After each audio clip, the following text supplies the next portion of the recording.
So we must straighten our backs, stand together, and join together until indeed our nation becomes one.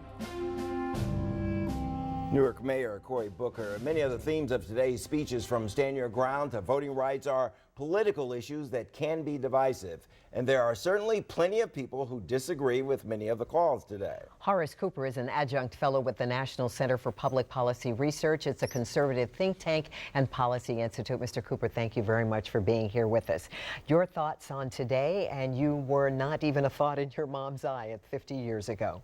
Well, that's right. I wasn't born yet. I wasn't even about to be born yet. There's a bit of sadness on my part.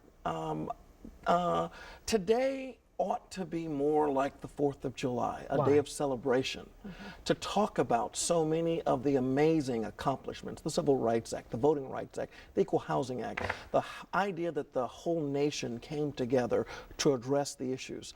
And yet, when I listen, what I hear are people who are talking as if none of those things have happened, and they have acted as if we're losing ground. You think the dream has been realized then?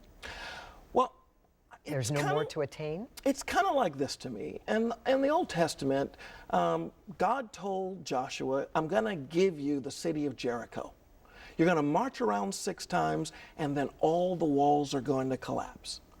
After that, when the walls collapse, you have to go in and take the items.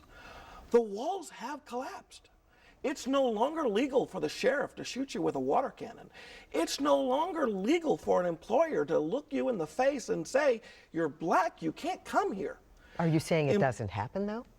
It's illegal. It's a crime. It's actually something that you can actually win sizable judgments in the event. Mr. Cooper, you got equal protection under the law, but are you saying that what blacks don't have is because they haven't taken them, because there are things there that are reachable, that through some fault of their own, that black people have not attained? We absolutely are not taking advantage of the opportunities, and that's why I'm sad.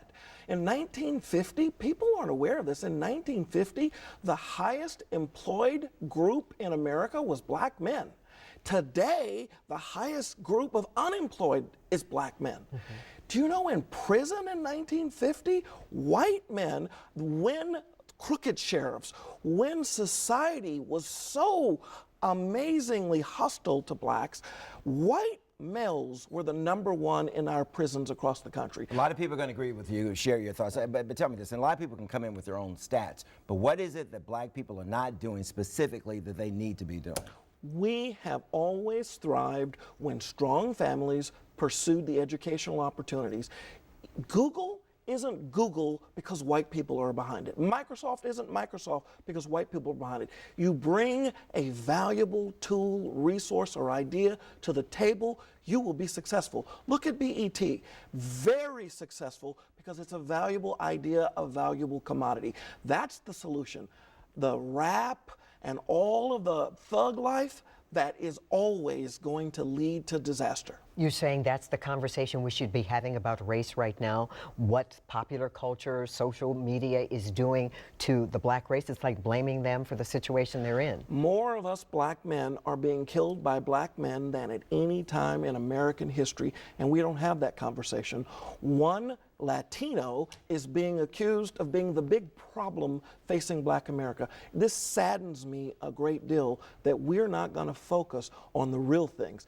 Get a good education, actually go out and achieve this market. If you bring those tools to bear, there's this opportunity. Education's the key? Education is absolutely. Then why do schools let out at 3 o'clock every afternoon? Why are our kids turned out at 3 o'clock Well, every I afternoon? watched, I've lived in this community, in this area for a while. We fired a mayor precisely because he decided to put education first. What do you want President Obama to say on Wednesday? I want the president to announce that they're going to increase private education choices for young people in America, starting with the District of Columbia. I want him to say, look at the great things I've done with my family. You can do it too. Horace Cooper, thank you for being with us. We're right back. Thank you.